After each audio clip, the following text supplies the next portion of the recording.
Hello, hello. Welcome to Gospel Talks. This is a new episode. If I just have to say before I forget, if this is the first time that you're tuning in with my podcast, I want you to go to the subscribe button and make sure that you subscribe to the channel because if you came back, that means that you like it. If you came back, that means that you something is speaking to you, and I feel like there's more viewers than subscribers, so just make sure to do that. A lot of the time when we do online content, we don't ask for anything. There's nothing that will cost you anything except for that button. That makes a difference because it reaches more people. Today I have the honor, the opportunity, and really I'm so excited to speak to a friend, someone that I can say that knows Jesus very well.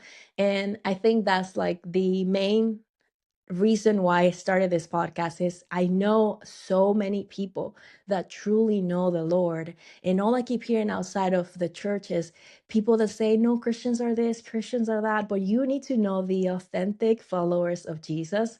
And that's what we're here for. Today, I'm interviewing my friend, Justin Rucker. Justin, thank you for being here.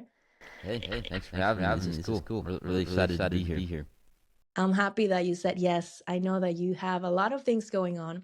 For those of you that don't know Justin, I'm going to give him an opportunity to introduce himself. What is it that you do? You're a professor. You do all these different kind of things, and you're a person of multi. I don't know, like you do different things that are connected. But can you tell us a little bit? Where are you at in your life? What are you doing? What's your work? What is it that you could share to someone that doesn't know you? Yeah, for sure. I'm Justin. My job right now is I'm a professor. I teach at our local college. I've been doing that for about almost 4 years full time now. I'm actually Wow. about to be tenure pretty soon, which is pretty wild. Wow, that's awesome. I teach electronics and tech, and that's kind of my world. That was a lot of my career for about 15, 16 years was electronics and designing electronics and stuff for music. Really into music as well and audio. I'm an audio geek, a music geek, and all that kind of stuff. And yeah, that's kind of what I do, like for work, for profession, but also too, I'm heavily involved in my church and ministry, and yeah, just my faith is a real big part of my life, and serving at my church is a huge part of my life, and serving in the community, and even serving at the school is a big part of who I am and what I do, and it's a part of my ministry as well. So yeah, anything tech related and anything like involved Gospel related. gospel related, specifically I love that. young men and young people, is my passion. Something Yeah, close to my heart. So that's exactly what the theme, by the way, it's about today. It's that we're gonna share about the gospel, but also how the gospel has impacted your own life, your own personal life.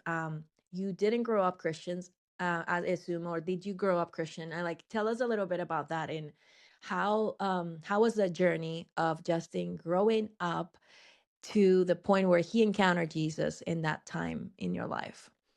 yeah, I grew up going to church.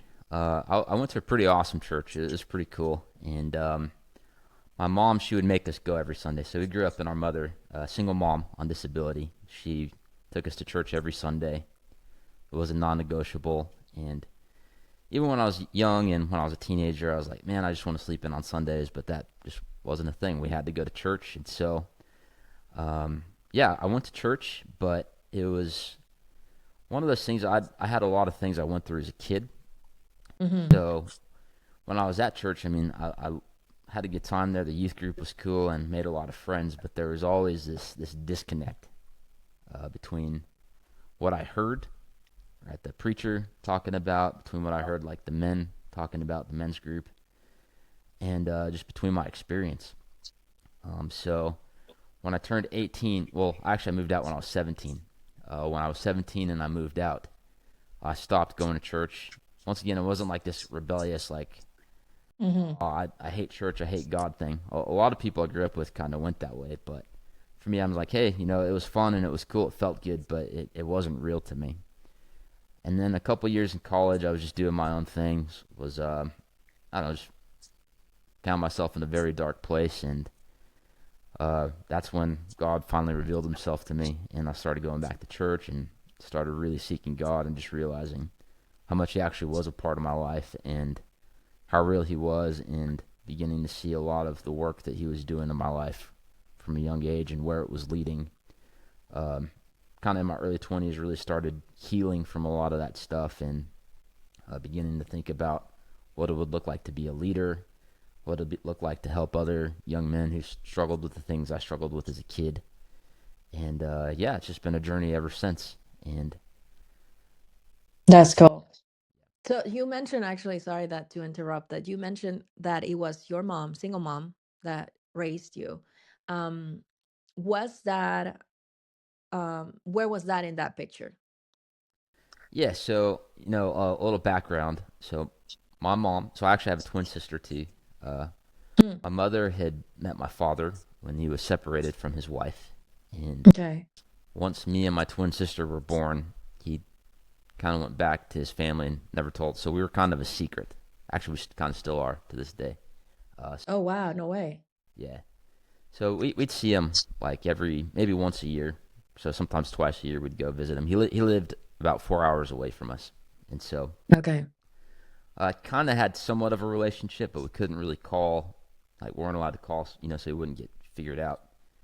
Or when we would go visit him, we'd always kind of go to our secret McDonald's, and where we'd hang out, just somewhere that no one else would really see us, or he couldn't get caught. And so when I was a kid, I didn't really think much of it. I just thought that was normal. The older I Mm. got, the more I'm like, oh yeah, that there's some stuff there that I got to heal from, and I realized how a lot of that impacted me when I got older. But yeah, when I grew up, it was basically, my mom, she took care of us, and my mom is a phenomenal woman. The older I get, the more I just understand all the sacrifices she made for us. Mm. And yeah, my mother. And she understood clearly the gospel and modeled that for you guys at home. Is that right? Yeah, yeah, Cool. absolutely. I think well, what was the did she was she the one who put like two and two together for you guys, as far as like the secret, explaining a little bit of what your dad was going through, or like why you guys were kind of like a secret, or was that something that you figure out on your own? She'd explain it to us a little bit as a kid. It was kind of like, I mean, when you're young, when you're like, I mean, we're like 5 and 6 years old. Your brain can't really Hmm. comprehend like what that means. Right. Um, but yeah, she explained it to us from a young age. My mom was very honest, right? And which I really appreciate. She just threw everything out on the table, and so we knew from a young age. I think the older we got, the more we kind of realized what that meant. So, like for example, after high school, I just kind of, I mean, most of my interactions with my dad ended after high school. Um, I've probably seen him like 3 or 4 times since I graduated high school. Um, Oh wow. and all those meetings were intentional as well. And yeah, so my mom was pretty honest about it, and I think the older I got, the more I realized what that actually meant and how that affected us. But Yeah, yeah, for sure. And the more wisdom also kind of get God. I'm sure the insight from the Lord was key in this process of healing. And that's really where we're headed with this, is knowing a little bit of the big story behind you. Is I know that you have like this turning point, because growing up at church, what's the difference? Like growing up at church and then you saw this disconnect, like, and then at some point it clicked. What was it that clicked at that point? yeah, so the thing that clicked, yeah, I mean, like, so it's funny because when you grow up, right, and I went to Christian school, like I was in Sunday Mm. school every Sunday, so I had a pretty solid knowledge of the Bible, of Christianity. I understood it. I prayed. I read my Bible. But the thing was just that I never experienced what the Bible said. I never experienced what the pastor would always say. Like, for example, the pastor would say, God's your father and he wants to take care of you. But like we were pretty poor when we grew up. So there was always just this disconnect. Like what does that even mean? Mm. But I always talk about how God is your father and wants to heal you. And I had a pretty gnarly disease when I was a kid. I was in the hospital a lot for it.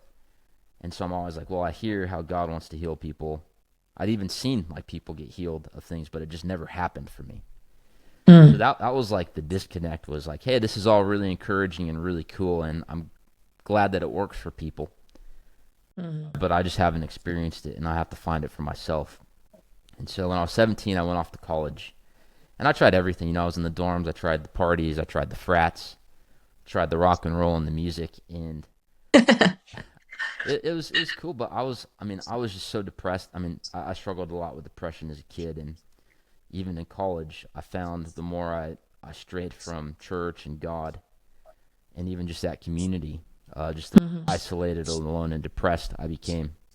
Like even Mhm. doing the things in college that all the college students are like, you're supposed to go party, you're supposed to go do all these things. Just I think God was helping me, but just that just never did anything for me. Like Yeah. and so I remember around my second or third year of college. That was when I probably hit my low point. I was just about to get fired from my job. I was failing all my classes. I was about to get kicked out of school. I'd had a falling out with some family. I had fallen out with some friends. I was broke. I didn't even have money for gas or food. And I remember just going to church one day. It was a leadership meeting. I wasn't even a leader, but I just didn't want to be at home because I was Mhm. super depressed. I'm like, I got to go somewhere.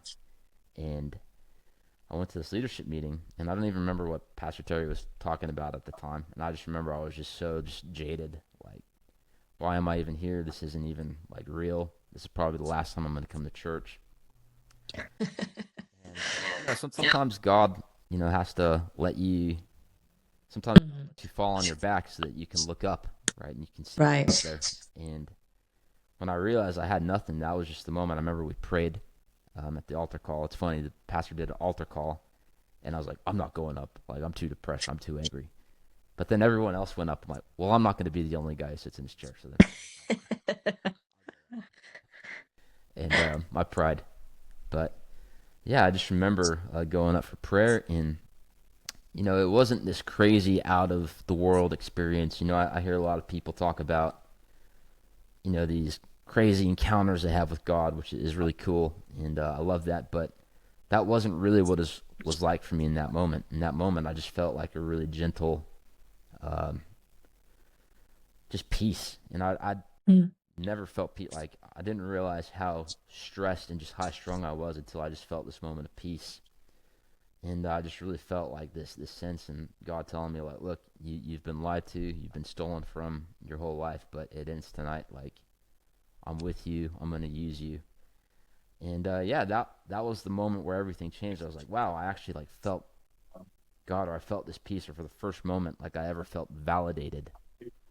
Oh, wow. What was at that moment, and yeah, I'd say that really kind of began my pivot of like, okay, Mm. maybe God's real. Maybe I should really actually start giving myself to this. So that was kind of That's my journey. My journey has definitely been a roller coaster since, but at least it's been okay. on the upward. That's a good point you're making, because a lot of people think that following Jesus is this like you say, like that pivot moment, and then it just goes up from that. And the reality of most disciples, like I mean, true followers, is never gonna be like that, because no relationship that we have is like that. Even with our friends, family, whoever that is, it's like relationship is a dynamic, you know um journey that you have with somebody. So it's like, obviously there's ups and downs and moments, especially when it comes to healing. I feel like that process takes time, and as you can only get closer, you can only get as close to God as you want to, because he's obviously always open for us to come near. But I feel like a lot of the times it's easy to put God, or associate God as our earthly fathers, mothers too. Um, my case, it was a mom who I associated with God in that sense, like who had more of an opportunity to show me who God was. I mean, because my dad died when I was too young, 8 years old. But then, in your case, is your dad, right? Like your mom showed you the right side of God. I feel like, Yeah. and then with that, there was like some question marks. I think that for sure, that turning point for you was so gentle, because probably that's all you can receive at that moment, right? Yeah. There's like so many walls that God has to tear down in our lives. So I just want to thank you for taking us there, because I feel like that turning point, that slow um journey of like picking up what was even those dreams, that were like, well, the Bible doesn't make sense or it's not real to me. And now it's like starting to be real. What was one of the first things that you remember the Bible was real and that you were like, now this matches my life? Is that something that you can remember? Yeah, man, there are so many. I think the thing that I didn't understand, and I think a lot of people struggle with, is God's timing. Right? It says in the Wow. book of Romans, it says that God causes all things to work together for the good of those who love Him and are called according to His purpose. So I mean, man, there's so many examples, but I guess maybe using an example, specifically from like the masculinity and father. Yeah. So like I said, I've only really hung out with my dad maybe 4 times since high school. Um, one time after high school. So the reason why I kind of met with him a few times later in life was actually after that experience I had with God in prayer, and when I began to start really taking the Bible seriously and applying it, getting in community, is something that God really began to put on my heart was actually my dad. So I Okay. remember when I graduated high school, I'm like, whatever. Yeah, it sucks that that's how I grew up, but that's how I grew up, and just time to move on. And I just kind of try to forget about him. But I mean, one of the things that I really struggled with, and I guess nowadays, it's a whole kind of thing of mental health, right? But um, I used to struggle with really bad social anxiety. Um, Mm. it's funny. I've gone back and I've read through some of my old progress reports and report cards from school, and I remember sitting down with my mom and my teachers, and them always saying, "Mrs. Rucker, we think your son's depressed. Mrs. Rucker, we think your son's bipolar. Mrs. Rucker, we think your son has ADD." All these different things. Wow. And so I had a hard time making friends, and even just socially, like even when I would hang out with people, it would just be so overwhelming. I would just disappear. People would make fun of me because they're like, "Where did Justin go?" Like I would just have to, I would just bounce. It was just a weird thing I had, and I remember as I started giving my life to Christ, really, one of the things that he kept bringing up is, "Hey, you should be a leader," and put a lot of people around me who were trying to inspire me to be a leader. But at the same time, I'm like, I'm scared to death of being around people. And when God began to work on me with that, one of the things He began to put on my heart was like, you need to go talk to your dad. Hmm. And I'd be like, no, Lord, like I'm praying for confidence, Lord. I'm praying to overcome this fear of people. He's like, you need to go talk to your dad. And once again, it wasn't like this voice from heaven came and was like, talk to your dad. Yeah. Just I would go to bed. It would just be like, you should talk to your dad. You should talk to your dad. I'd wake up. You should talk to your dad. You should talk to your dad. To where even every time I read the Bible and every time I prayed, that was just the thing I couldn't get out of my head was you got to go talk to your dad. And so I'd set up 2 meetings with my dad over the span of a year, and both of them were geared towards reconciliation. I really felt that I needed to forgive him. Mm. A lot of people disagreed. A lot of people, especially my worldly friends, were like, "No, he did this to you, and Yeah. you shouldn't let him off the hook." And it wasn't letting him off the hook, but God had put it on my heart that no, this forgiveness thing is a really big thing of what's holding you back. And even when I prayed, I'm like, God, I'm not mad at him. I've just moved on. But God's like, no, you need to meet with him and forgive him. And so it took me 2 meetings with him. The first meeting went pretty bad. We were both very awkward, but it's funny because when I met with him, so I met with him when I was 22. That was my first time seeing him since I was like 16. And it was, I mean, once again, this is a God thing. You said, how do you know that, God is real? I remember the number one thing I was praying is, Lord, help me overcome just this weird fear that I have of people. And I remember when I Mm. saw him for the first time in 5 years, he looked at me and he just looked so awkward. He's like, ugh. And then I looked so awkward and I'm like, oh my gosh, it's exactly where I get it from. Like I saw in him what I saw in me. Oh. And I was like, oh my gosh, like that is exactly the root of what I feel. Right? Mm. He's my dad. There are things that get Right. past. And I'm like, I see how intimidated he is. I see how awkward he is. I'm like, that's it. That's it. And so the first meeting was really awkward. Actually, it ended pretty poorly, in my opinion, because neither of us talked about anything. Okay, okay. We're, You had something in mind though you were gonna talk to him about, but then it never came up. Yeah. So it finally came up at the end when he was getting in his car. I had to drive a few hours to see him because he has a bad back and he can't travel. He couldn't travel. And so when we left, because we were both awkward, we were both just like, "Hey, Mm-hmm. hi. So school? Yeah. Cool. Yeah." Like it was probably one of the most awkward conversations of my life. Two people who are just socially awkward, plus like all the background there of like, Yeah. "Dad and I don't know you." Mm-hmm. Um, but I remember as we were leaving, I told him, I said, "Hey, listen, like, I'm sorry this doesn't happen more." I didn't know what to say, Mm-hmm. and he kind of walked away. He's like, "Nah, like it's my fault," and then he kind of just drove off. And like it was kind of like none of us wanted to talk, and he just kind of drove off. And I remember as I was driving home, God's like, "You need to meet with him, and you need to actually like release him." And I wrestled with it for a year, and so a year later, Wow. I contacted him again. Um, I had to contact him through my mom. My mom had a way of contacting him because remember, I'm still not allowed to actually call him or text him so that we don't get found out. And we met, and it was awkward again, right? Same like, "Oh, so school? Yeah. Mm.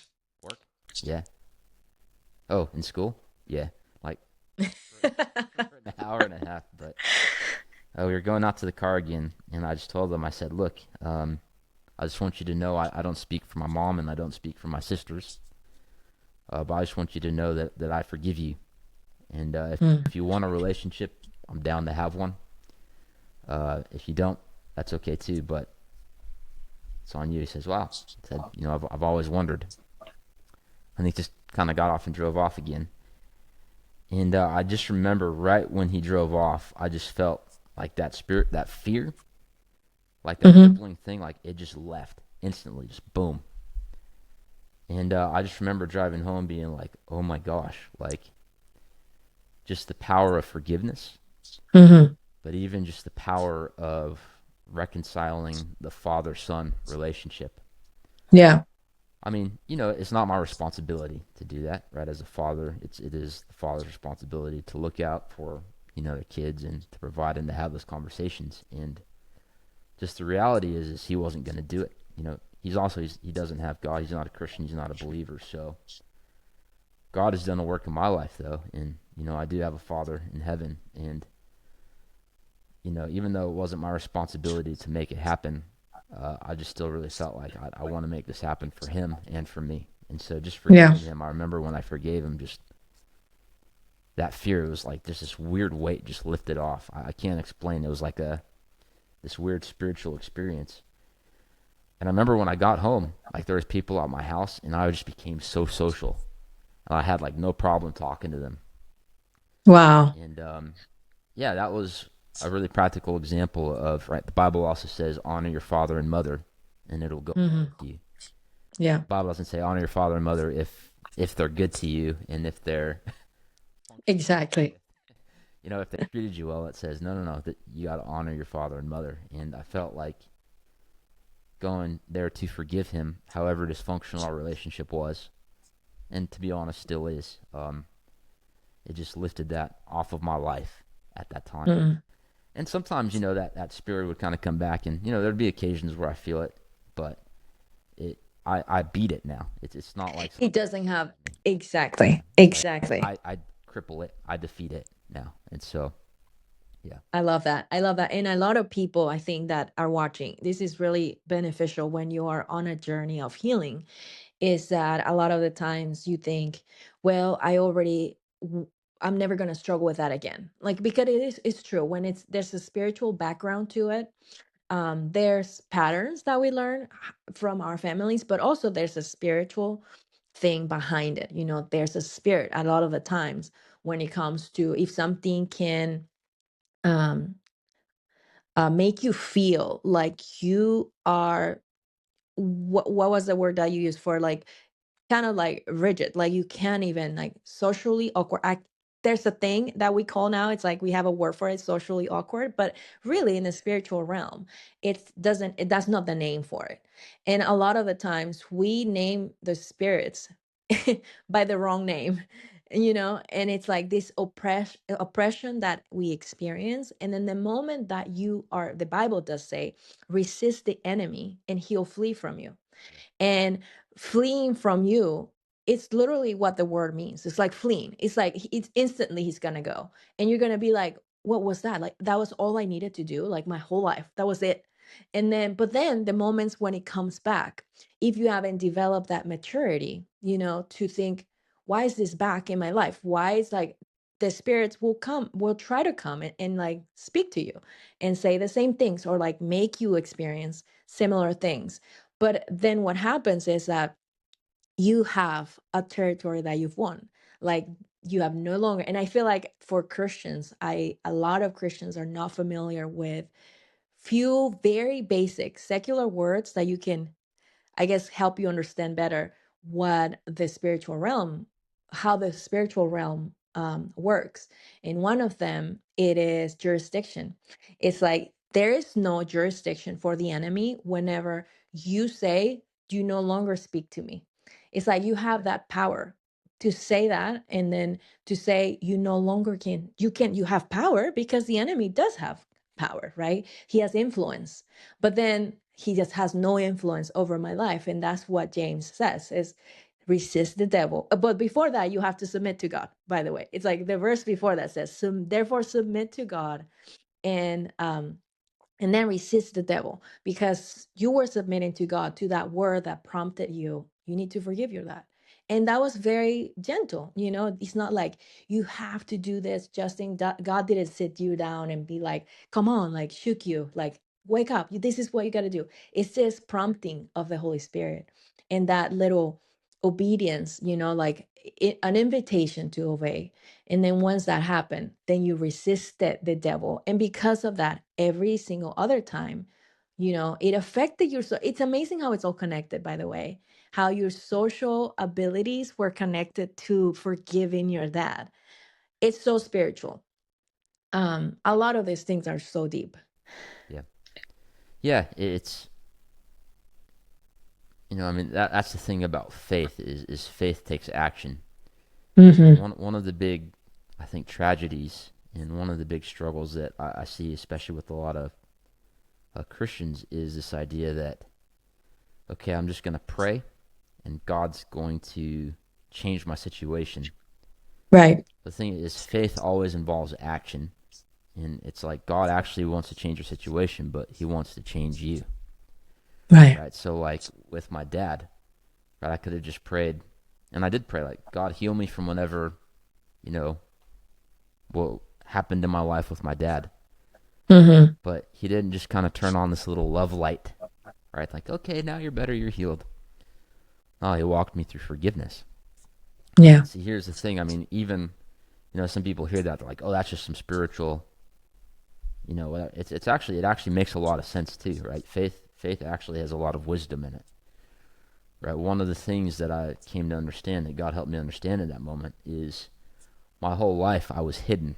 I was a secret, right? If people found out about me, that was a bad thing, right? So Oh, wow. understanding that when I'm in front of people, right? Oh, if people see me, I get anxious. See, there's actual like logical Right. ties to it as well. It's not just some spiritual realm. I mean, it is rooted in the spiritual realm. Right. Right. Like you said, part of the goal is to help people understand the practicality and the power of the gospel Yeah. and the Bible. Mm-hmm. Working through that and that forgiveness and me confronting that spirit Yeah. in person and not just praying, but actually going and making the decision to forgive, Mm-hmm. unlock the healing of that particular thing in my life where my whole life I was ashamed, right? Yeah. It's rooted in shame. And so me forgiving my dad, it's funny, I thought I did it for him because I'm like, okay, God, I know he's not Christian and yeah, I want to bless him. Yeah. Yeah. But that forgiveness was actually what healed me in addition. And I realized that God was doing it for me too. For you. Yeah. And that practical step actually broke that spiritual stronghold, right? To use Christian words, as Yeah. well as the emotional one too, and the Mm-hmm. mental one. And so, yeah, it's all tied in. It's like you were saying earlier, right? And says that the enemy prowls around like a roaring lion, seeking those he can devour. Yeah. And that means that there's people he can, and there's people he can't. And the people he Exactly. can't, are the ones who put their faith in God and who act on it, right? Yeah. And I was devoured, right? And that was something that paralyzed me until I put my faith in what God said and acted on it, and then that could no longer devour me. It knocks me down Exactly. sometimes, but it never wins, right? So Yeah. Yeah, definitely. And I think I love what you're saying because there's this there's God's principles, right? And they always work. Whether it is in a spiritual if you're a spiritual person, we all are, but like if you're doing it for God or if you're just doing it in therapy, it's the same principle a lot of the times because it's God's idea. It's rooted in who God is and what he tells us to do. So like if you want to have the spiritual explanation is the one I gave you, but if you want to have the natural explanation, which comes from wisdom, because you're not a therapist would know that, but now you know that because the wisdom comes from God. And I think in this case, maybe from a spiritual standpoint, we're saying, there was a spirit, and clearly I know this, but a lot of the time, people who don't believe it in it or they don't necessarily understand it, your explanation, which by the way it's so practical, it's the other side of it. It's like the natural side of it, the natural world where we live in. So it makes sense. In everything with God works like that. A lot of people think, well, why is that going to work, God? And it's like you want an explanation from God, well, what do you want me to do that, but why? And it's like, well, there's this natural explanation I can give you and why it's step one, step two is going to take you to point B, like it just works like that. So anyway, yeah, thanks for the saying Christians that. and the scientists and the medical experts, they're all finally starting to realize what the Bible says. It's all starting to catch up Exactly. with It's God. finally catching up to God. And honestly, it's helpful because a lot of times there's people that can only be reached if with through the sense of understanding. Like I need to understand what you're, but faith also is understanding. It's just spiritual understanding is different. But we're not going there today. We're gonna talk. I just wanted to Yeah, thank you for making that side like explanation to what was so spiritual behind it. But on that topic of fatherhood, that's one of the reasons I wanted to talk to you about, because not only you are passionate about, but also you come from a background of kind of like a fatherless background. Your dad was, there's a few meetings, but that he was not a present father. And if there's anything in our generation now, the need for fathers, I feel like God is truly restoring this. I see a lot of non-Christian fathers who are more present. Millennial parents are stepping up into things that they didn't necessarily grow up with. But also there's the people, that didn't have a father and they think I'm always going to be fatherless and I don't know who I am. And maybe they don't say it in those words. They don't know that they don't know. But that is kind of something God, or to say it best, like that is where God has used you the most, because your greatest pain now is the greatest area where you can really speak life into. So is that from that is obviously where you are guiding other men to know the real father. So tell us a little bit that transition, or I feel like it's something, I don't know if you always have been involved in ministry, but specifically, I don't know if I could remember the time, 2020, around that time where you kind of started talking more about it. I know you went to this men, was it like no, it's not a conference, like a retreat, like a yeah, yeah, hardcore. yeah. That was pretty hardcore. One Yeah. of the Did things that that come really from that, or like a combination of things? Can you tell us what motivated, what put that burden on your heart to talk to other men about this? yeah, I think so. I guess kind of picking up from when God began to heal me when I was Yeah. forgiven my dad. One of the things that I felt really resonated with me and a gift that God had given me was really connecting and relating with young men without dads, particularly people without dads, but especially young men. One of the amazing things too is within 6 months of me meeting with my dad and forgiving him. I remember at the time I was like, I want to become a leader. I want to start a group at my church. And it was kind of random because I never expected it and I never saw it coming. I actually ended up starting a youth cell group, a youth home group, which was crazy to me because I wasn't really a youth guy. You know, like Yeah. when I thought of myself, I'm like, I'm not really a youth guy. I'm not really that cool.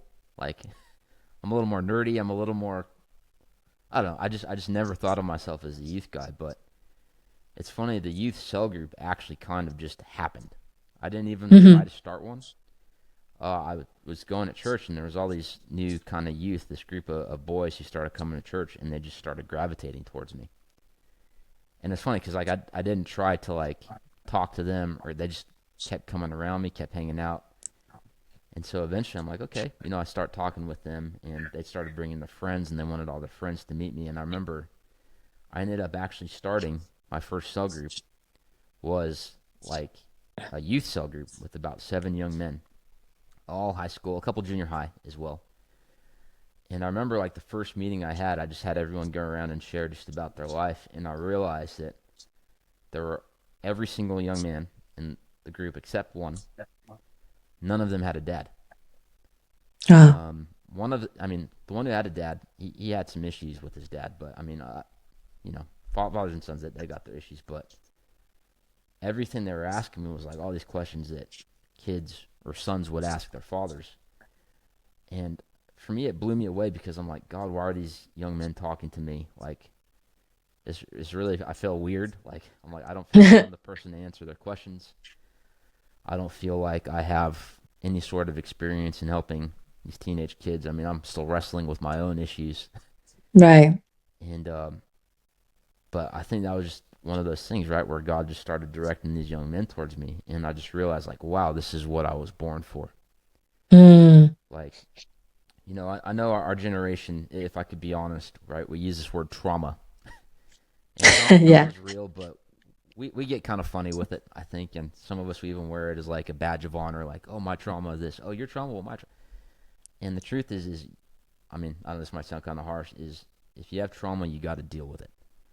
And when you deal with it, the biggest flex when you deal with your trauma is using your traumas to help other people overcome theirs. Mm. And I just remember this moment, all these really cool teenage kids. And remember, I wasn't a cool kid in school. Like, I was the exact opposite. And just like all these really cool young kids, like these skaters, these kids who were popular on campus, but these boys, they were sitting in front of me. And I was ministering to them. I'm like, wow, God, you created me just for this moment. Like, this is what you created me for, was to help these young men. Hmm. So that was really, I think, what introduced me to helping young men without fathers. Because I realized how much dysfunction it brings in young Hmm. men's lives. God created the family, right? There's an Yeah. established order, and He did that on purpose because there are things that fathers impart to their sons and daughters. There are things mothers impart to their sons and daughters. And when that order of things is distorted, it tends to result in kind of chaos, right? So, like, I mean, that's an extreme way of saying it, but if you look at a lot of really dysfunctional guys and their dysfunctional habits, and you look at men who I would argue are more destructive to the world than constructive and helpful. Hmm. Virtually every single one you look, there is a father issue, right? I mean, you look in the prisons, but I forget the exact statistic, but like over 80% of them didn't have a dad. You look at certain cultures, Wow, struggling that's with crazy. poverty and crime. You always look. The key is always there's no father in the home, right?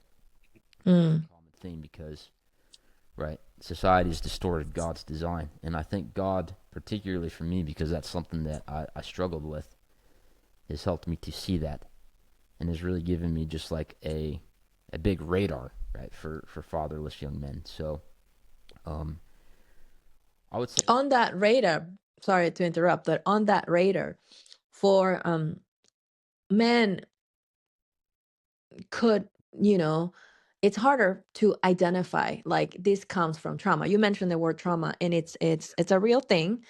I agree with you on that. The badge of honor. It's like, well, I have trauma. That's why I'm this way. Like, if you only knew my past, if you only knew how I grew up, and But a lot of the times there's also the other part of the society that doesn't really know this is because of that. And there's no, you said it in the beginning, it's like the root of, well, to experience healing you got to get to the root, and God was showing you the root of the issue. And when once you identify it, it's like it's gone. It's like there's no way I can unsee that. What are some, speaking of that radar, what are some things that you've seen in men, young men, that they don't realize, but attitudes that have to do or at a result of that trauma? Yeah. So I mean, I guess culturally, if I had to speak, just kind of general trends is, I mean, you see it a lot in both men and women. You can see that this conflict, but I can only really speak for the men. Mm-hmm. Is you just see this pain and this bitterness, Mm. right? I mean, you hear the way that a lot of culturally, right, young men uh, speak about marriage, speak about women, speak about Yeah. life and money, and I don't know if you're familiar with like the whole red pill kind of uh, community trends. It's like all the influencers, like these hyper masculine influencers who say like, Oh, gotcha.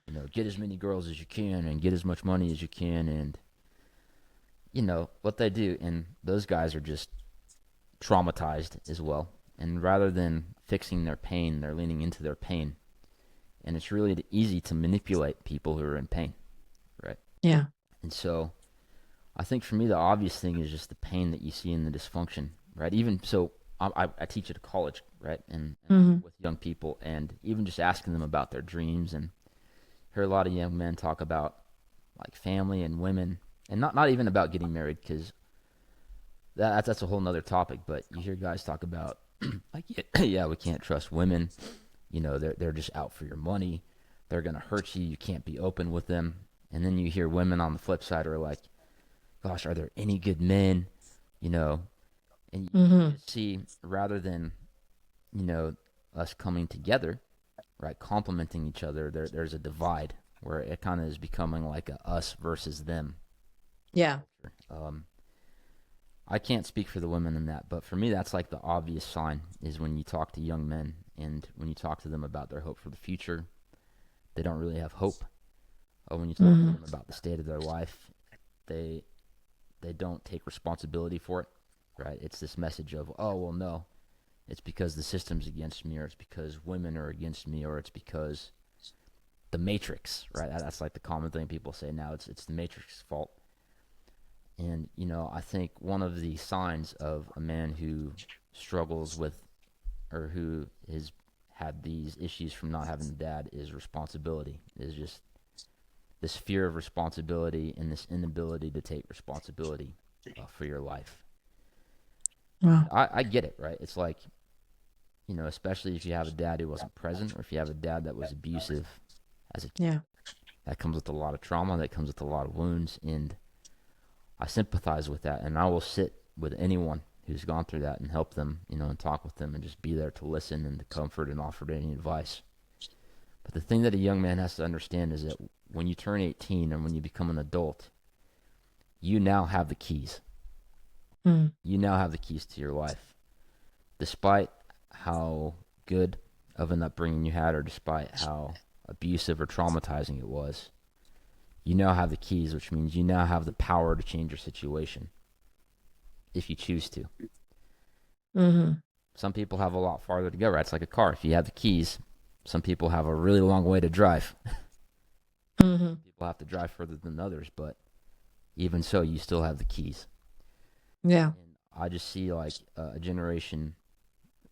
I mean, this is a generalization, but I just see like a lot of young men who don't realize the power and the potential they have to take responsibility for their lives and for the world around them, right? For their Yeah. sphere of influence. Like, um, you just see this paralysis of, I'm just a victim of everything going on in the world. I'm a victim of my upbringing.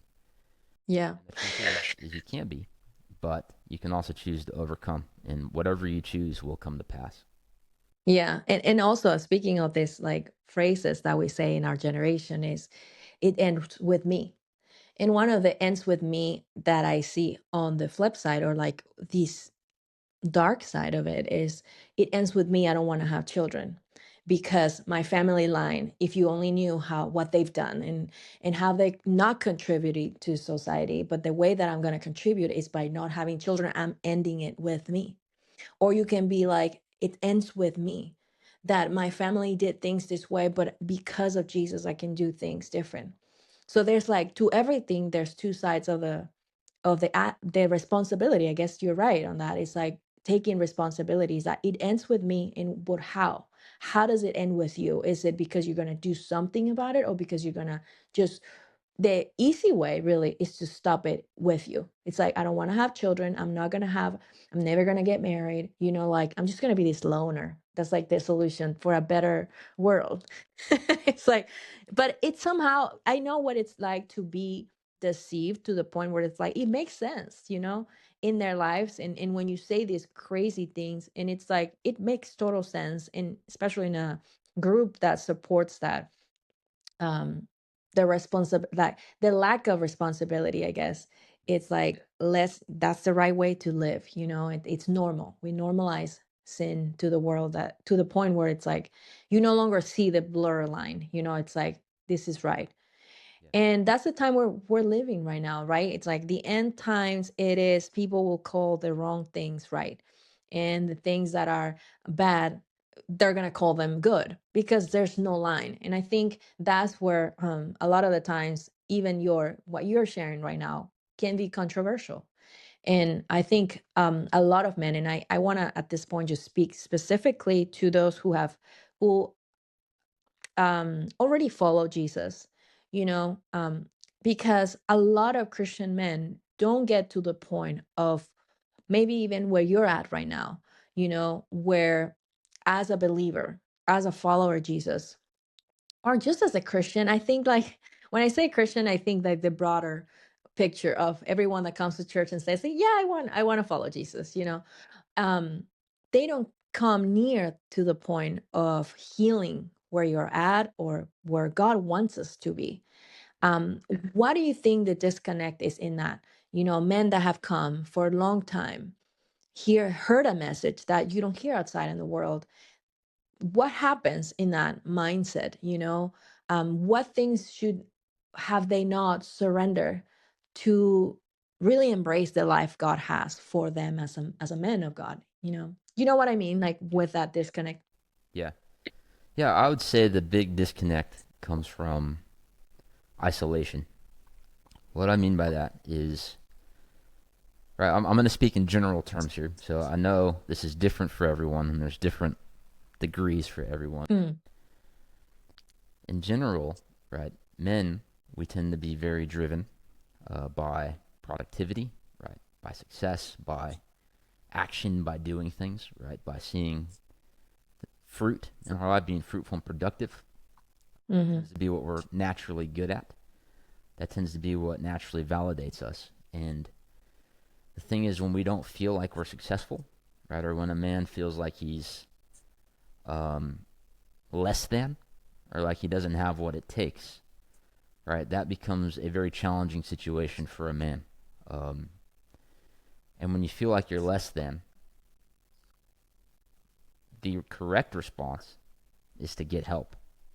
But, mm, right, men, we're also very ego driven, naturally. We tend to isolate, right? And that's not the right way to approach it, but that's how a lot of men do it. Now, the reason there's a disconnect is because when we isolate, the thing is you can't figure it out on your own. That's why God created fathers, and God created fathers to impart masculinity to their sons. And when that link is broken, someone's not just going to find masculinity on their own. It's not something that someone can just walk into.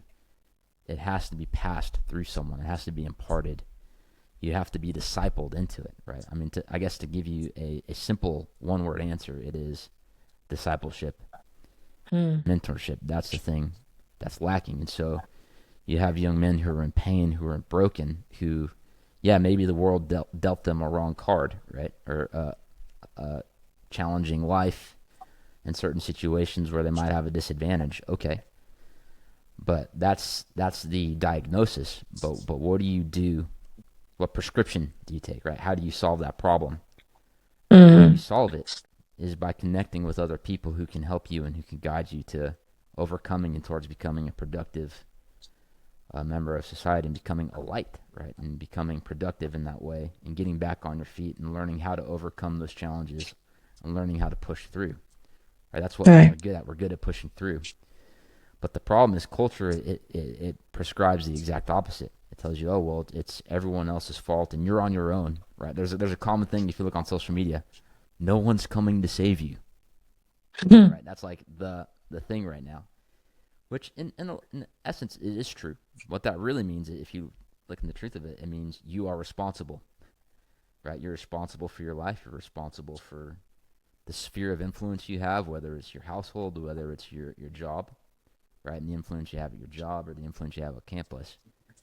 What that means is that it's up to you to take responsibility for those things and to make your life, right, more aligned with God and to make it a better situation. And it's your responsibility to make the world around you a better place. Hmm. But that's a much more Totally. difficult pill to swallow, especially by yourself. It's a lot easier to go online and, oh, yeah, there's an attack on masculinity and an attack on men. Well, then, forget that. We're going to just reject family altogether. We're just going to make as much money as Hmm. we can. We're just going to do, and the prescriptions for those are just worse than the actual condition. And so I think isolation is the big problem and lack of discipleship. Yeah. Um, and it's very hard. It's very hard, especially ego, to say, like, I need help. You asked me why I went to that event that I did several years ago, that really hardcore, like, Navy SEAL thing, Yeah. is because I needed help. And I'd read a couple books, and especially by some of the people who'd put it on, and they were like all these big masculine guys, but they're like, we need help. We got help. You should get help too. Hmm. And so I'd say isolation and lack of discipleship are is where the big disconnect happens. Yeah. And a lot of the people get some how intimidated by the word discipleship. But when you look at even AA meetings, being surrounded by people that are going through the same struggles, because I think that's like the number one lie of the enemy is that it's just you. No one else is going through that. Like it's just you that you feel this way, you're weird, you're this, you will never become that. And honestly, at the end of the day, God is really the opposite. Is like, I'm gonna connect you with people that are going through the same things. And when you start to see outside of yourself, then there's a lot of healing for those people. Like when it comes to discipleship, I mean, like that sounds like a big word a lot of the times, and I know, and it is a big word. It is. Yeah. I think that's definitely something that our society maybe doesn't is not as open to it. Maybe a mentor sounds like a more easy to swallow pill. But I was gonna say, where does the gospel play a good role in that masculinity, in opening up to other people's you know um input over your life, or like guidance in your life? Like, how does the gospel play a role in masculinity today? Practically, I guess. Yeah. Well, I think God provides the ultimate model, right? The ultimate definition of what it means to be a man. Uh, Culture says one thing, right? Other different cultures all have different ideas of what masculinity means and what it means to be a man. But I believe the ultimate authority and the ultimate definition comes from the Word of God. And God the Father himself modeled it, Mm, right? Strength and love and compassion. And Jesus modeled it when he came on earth as well as the Son, right? The Father-Son relationship. Um, one of the scriptures in my life that's really impacted me is Paul. When he's writing his letter, one of the things he says, you guys have a lot of teachers, right? You guys don't need teachers. What you need are fathers and spiritual fathers. wow, And, that's good. bringing it back to like Christianity and the gospel, that the problem is like a lot of young men just listen to people. Right? We listen Mm-hmm. to sermons, we listen to pastors, and that's all great. Don't get me wrong. That's not a bad thing. That's a very good thing. Right. But we don't have spiritual fathers. Um, my view of the world was so distorted. My view of family. It's funny. I remember people used to ask me, "Do you want to get married?" And I'd always be like, no, I think family's a joke. I think marriage is a joke. Oh, wow, really? Yeah. I mean, I just seen what my mom went through, and a lot of Mm-hmm. the kind of family situations that I saw growing up was a lot more pain and dysfunction than healing. And so I'm very analytical. I'm like, okay, then maybe that's just like not a good idea. So I remember even when I first started coming to church, people would be like, hey, do you want to get married someday? I'm like, nah. Do you want kids someday? No. Like, I just want to do my thing because I've seen how much pain Mm, there was. And that was what was modeled to right. me. But, I remember one of the things that really began to change my perspective was when I started going to the church, to Mercy Church, was I started to see these men. And I've seen it a couple times, but I've never seen it consistently where it seems like, wow, there's all these guys and they're all married, but they all look happy. I'm like, oh, wow. And their Their wives, it seems wives, like it they seems speak like they really speak really highly of them. highly of them. Wow. And their kids, And their kids seem their happy kids seem too. happy too. Yeah. I had I've never never seen that seen before. that. Sorry, is there an Is echo? there an echo? No. Okay, I'm starting to get an echo here. But I'll Uh, just keep going I'll with just it. keep going with it. So yeah, So yeah, sorry, I'll sorry, start that I'll over start again. that over again. They're happy. The guys were happy and the families, and you could see that. Yeah.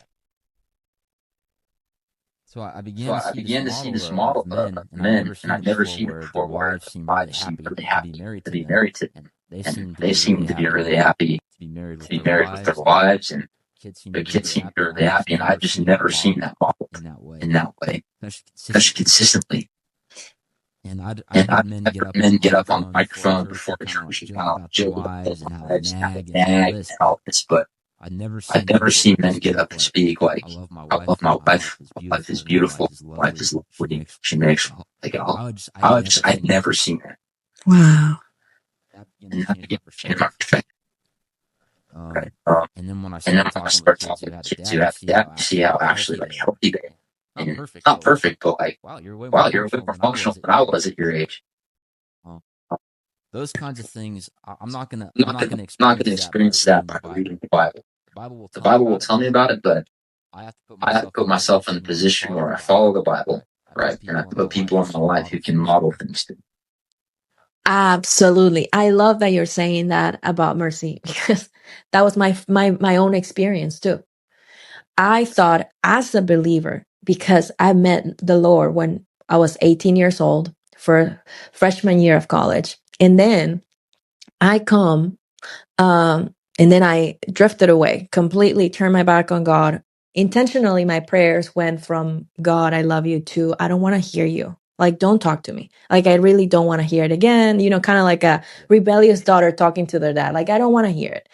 And a lot of it had to do with the impression that I had on men too. And when I come to Mercy Church, that was it redefined what a true follower of Jesus looked like. It was fun.